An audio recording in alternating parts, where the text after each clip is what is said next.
Pero ngayon sinabi ko, 'di ba, social studies and values education. Pero pwede siya sa science, pwede siya sa math, pwede siya sa kahit anong subject area. And how to do that, maybe you can ask Las Piñas National High School and benchmark on the project that they have. Ang tawag nila dyan, ay nako, nakalimutan ko yung tawag sa kanilang project. Pero you can ask if you are familiar with teachers from the Las Piñas National High School. Definitely, they will help you because they have already experienced how to do the mapping and how to deliver a cross curriculum in high school and looking at the opportunities for teaching global citizenship. Pero you can ask if you are familiar with teachers from the Las Piñas National High School. Definitely. Okay, number 2, effective leadership. They will help you. We want this to be inherent to the school ethos. Experience how to do the global citizenship should be led by 1 to 2 champion teachers who are passionate about the in high school. So baka ikaw yung passionate sa global citizenship project. Pero you can ask if you are familiar with teachers from the Las Piñas National High School. They should be committed to this passion. Okay, number 2, effective leadership. They will help you. We want structural support given by the school administrators and the leaders. Ang hirap pag wala kang support from your principal or from your department head. So how to do that? You have to develop coordination and planning and incorporate it in your school development plans or school improvement plans so that it will be integrated in the policy level, because if it's in the SIP and if it's in your APP, then most probably you will have funding for this and it will be included in your school calendar. Okay? And of course, it will provide you with appropriate support and training for the staff. And don't forget to include the student's voice in decision making. SBM yan. Okay, so kailangan niyang perspective, positive spirit, commitment, delegation, and motivation. Ako, this picture I got from Basel.com. Okay, area number 3, awards, initiatives, and extracurricular activities. There are a number of initiatives that exist to complement GSED, such as eco schools, rights respecting schools, fair trade schools, in the Philippines, safe schools, safe environment. These are very, and there are also a lot of, in the calendar of activities, there are a lot of activities that really target also global competencies. Okay, they provide the frameworks, they also provide the professional development for teachers. Okay, of course, when we say awards, initiatives, and extracurricular activities, there are certain trainings for teachers for global citizenship. You can apply at your division office for the KPTEP program or the ILEP program or Fulbright Distinguished Awards for Teachers program or for an exchange teacher programs, and also exchange students programs such as the AFS or well, you can just type, search it in the Google at makikita nyo, it will yield so many results on how to implement partnership at this point. At this point, we cannot travel, but still, by the use of internet, we can exchange. We can still engage in exchange programs. Last area is community communications and connections. It's based on the values that promote social justice. And if we want to teach social justice, participation, and appreciation of the diversity, we cannot do away with the school community. So we are part of the community and our community should be supportive of this. Okay, so how to be a good local citizen? Siyempre, unang-una yan, sabi ni Andres Bonifacio, Andres Bonifacio, mahalin ang lupang tinubuan. Paano mo mamahalin ang isang tao kung hindi mo kakilala? Diba?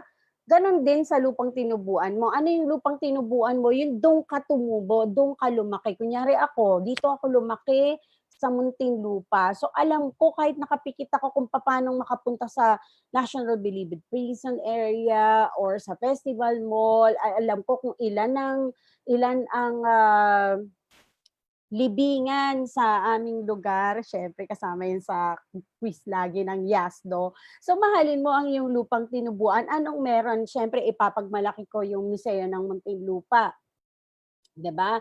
Napaka-interactive. You have to know your space. We have teachers, we have to know our space. We talk about the Philippines as a very, very beautiful country, but do we really had an experience of our beautiful country? Siyempre ngayon, ina-agit ko kayo, I'm agitating you to go to Bohol, to go to Palawan, to go to these areas na para mahalin natin yung ating sariling lupang tinubuan. We have to know our space. At this point in time, there's a call to buy local, to eat local, and to be local at our community. Okay? Once in your life, have you attended a public policy hearing? Nakinig ka ba nung paano ba ginagawa yung resolution sa inyong komunidad? Or have you written a letter to the mayor? Or to the congressman to lobby a certain law, yan, mga ganyan, di ba? Ngayon, manonood tayo ng SONA, kasama yan sa ating pagiging maayos na mamamayan. Okay? Do you follow our city app? Siyempre meron kami yan, ang Muntinlupa, yan ang Tama app, or sa Valenzuela, meron din. Pina-follow namin yun so that we'll know the updates, hindi lang yung update ng ilan na ba yung may sakit ng dito ngayon sa pandemic, kundi what are the different services that you can avail, no, from your government, from the city government. So mahalin ang lupang tinubuan. Ang pagmamahal sa lupang tinubuan kasama yung pagsunod sa batas. Kasama yung pagsunod sa batas. We want to teach our kids and be role models to our kids na, well, sabi ng mga Malaysians, kita, jaga, kita. Poprotektahan ko yung aking sarili sa paglalagay ng mask, poprotektahan ko ang ibang tao. I protect myself, but as also doing that, I protect others. Okay? Ngayon, online ang public hearing. So can you ask na pwede bang manood ng public hearing? Of course.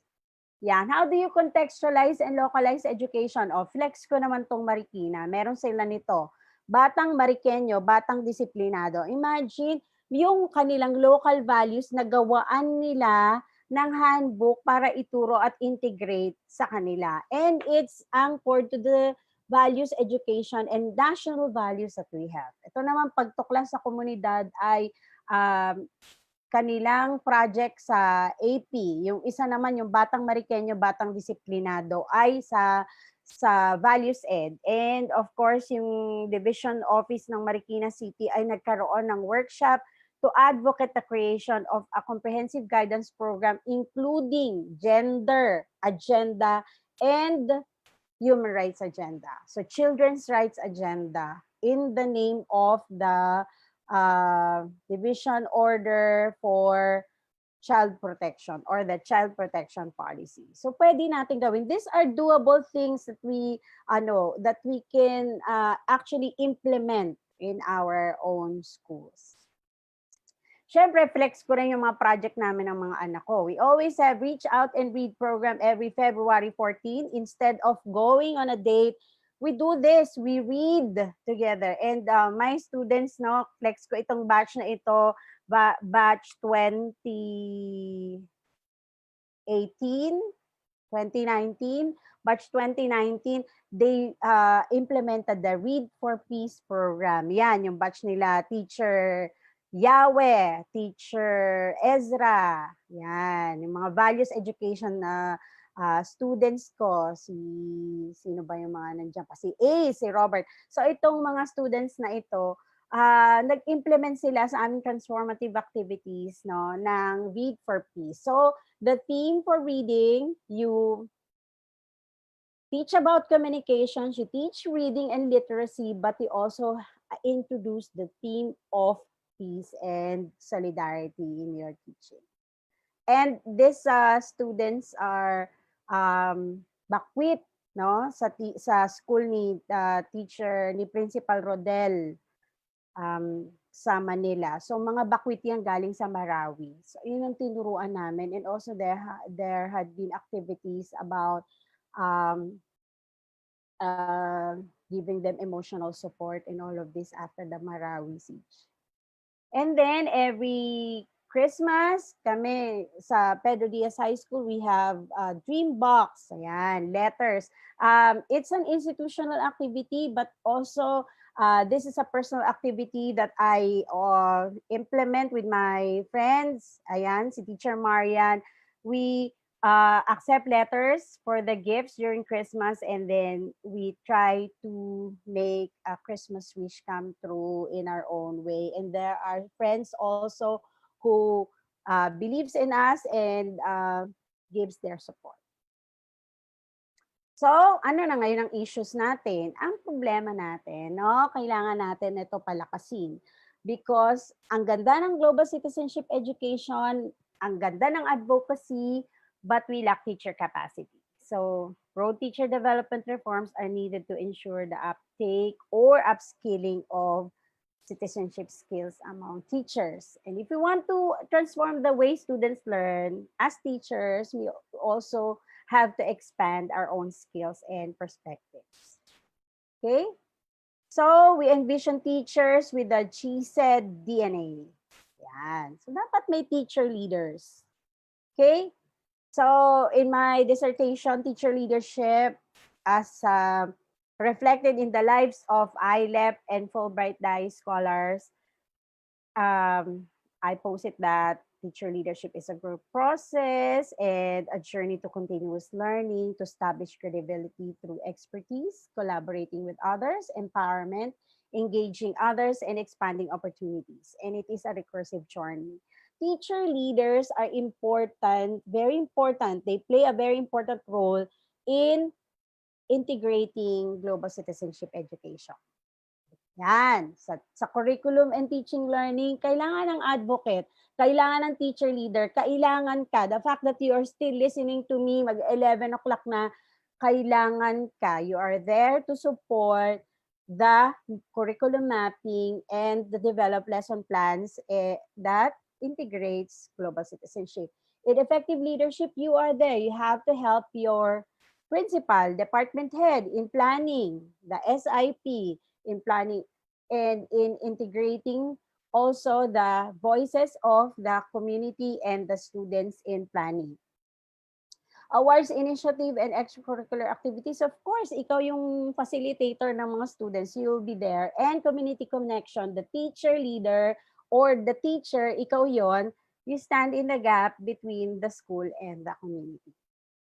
Guiding framework, global lens, instructional practices, and different connections, and then global competencies. So, we need to be teachers that promote student agency, relevance, connection from the curriculum beyond the classroom, collaboration, assessment and feedback, differentiated instruction, developing critical thinking and empathy.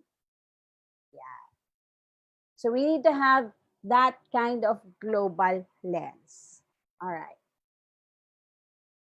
We have to create third spaces of learning to achieve GSED global goals and ambition 2040.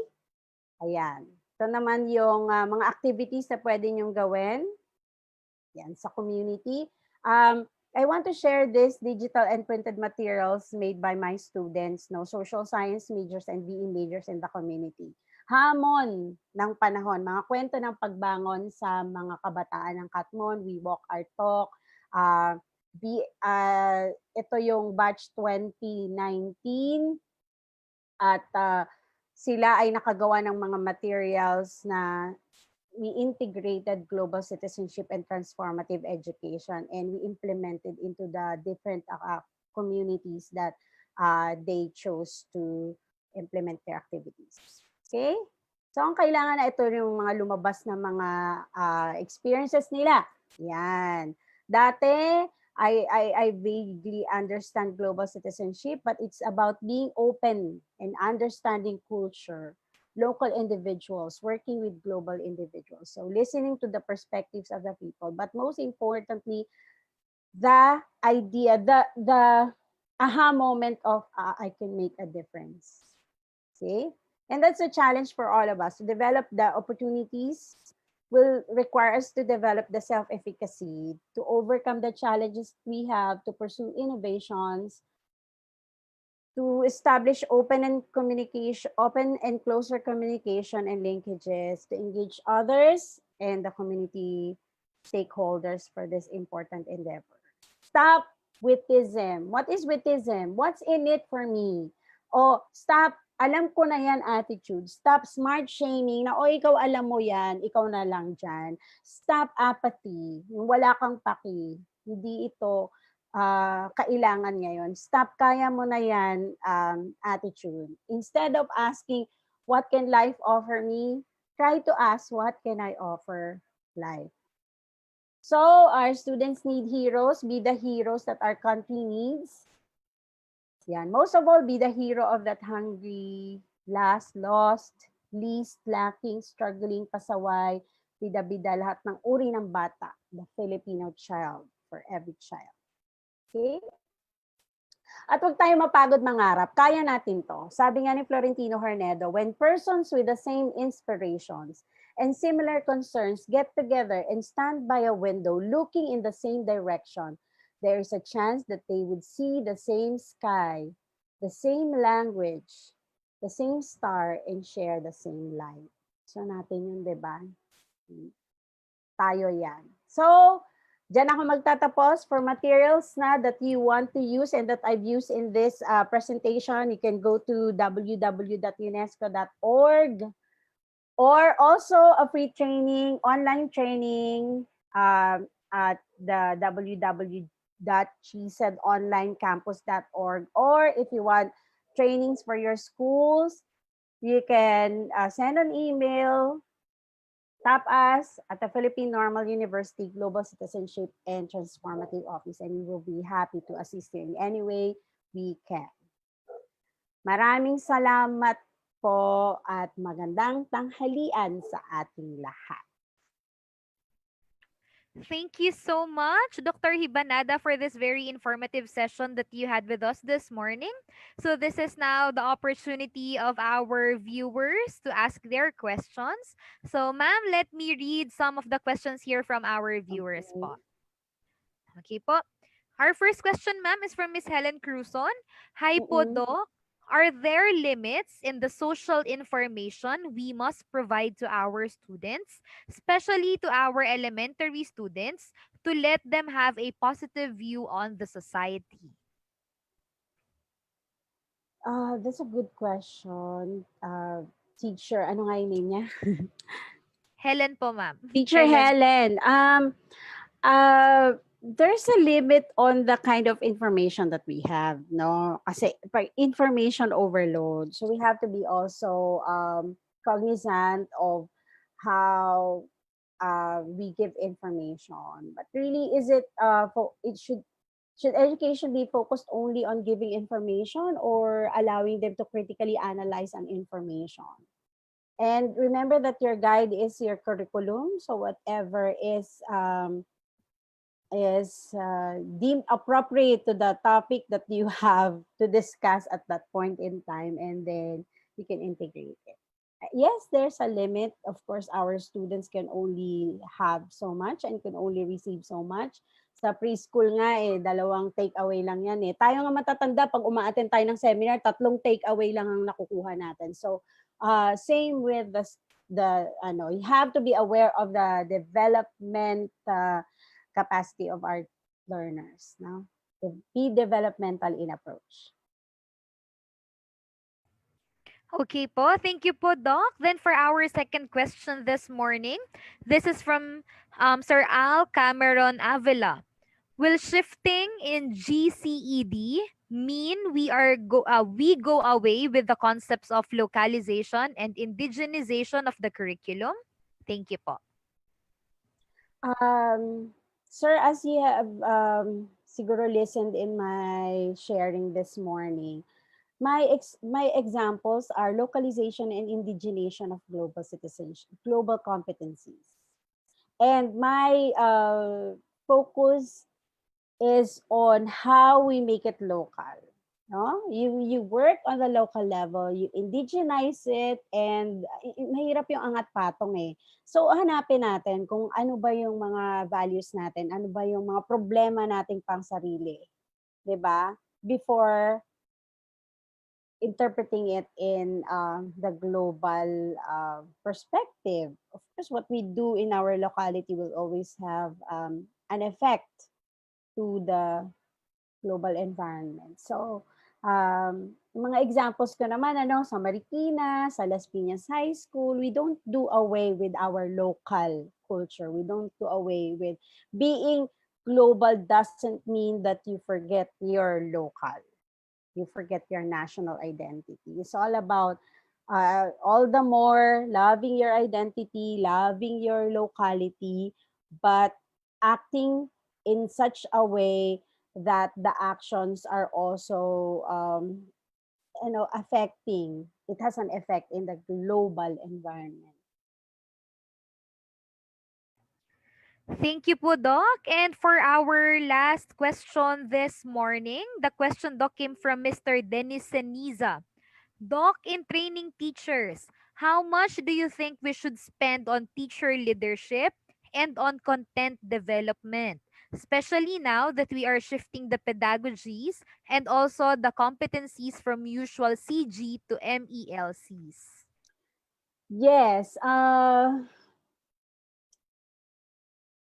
hindi ako masyadong magaling sa computation eh. Kasi normally we give it free.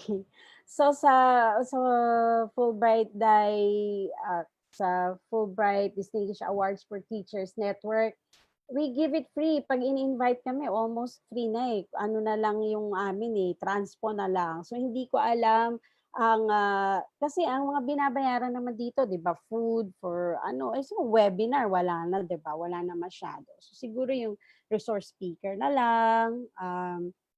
And there are so many resource speakers who, because of advocacy, can give it to you for free. So, hindi ko masasagot kung magkano. Hindi ako masyadong magaling sa budgeting pagdating sa mga training. But I know teachers who are really capable of using those proposals, no? For proposal for learning. So, pwedeng work with your principal on the proposals that you will be doing. So, sa proposals naman, may line item budget and it depends on your institution, kung ano yung allowable na mga expenses, ganyan. So, pwede naman yun. Of course, now that we are shifting, marami talagang teacher training, diba? And also, there are so many free trainings that have been, that the different agencies have been offering right now. So, maximize those opportunities that we are given. Okay po, Doc. Then last pahabol question na po. Sige This po. is from Miss Christina Santiago. How can we motivate our students to analyze our present social condition? Again, it boils down to what kind of strategy that you have. But my tip is for you to start in their own experiences, to start from their own experiences, to ask them, what are you experiencing right now? When they see the connection, they'll be motivated.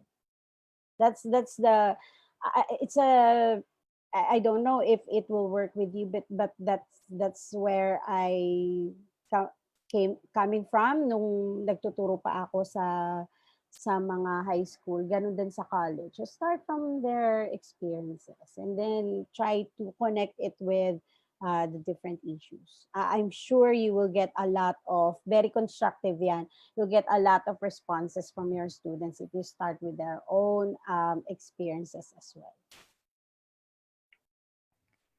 Okay po. Thank you so much, Doc Awi, for answering all the questions from our participants this morning. Before we finally end our session, Doc, do you have any final reminders to our viewers this morning po? Ang final reminder ko lang as a teacher, hindi ito one size fits all,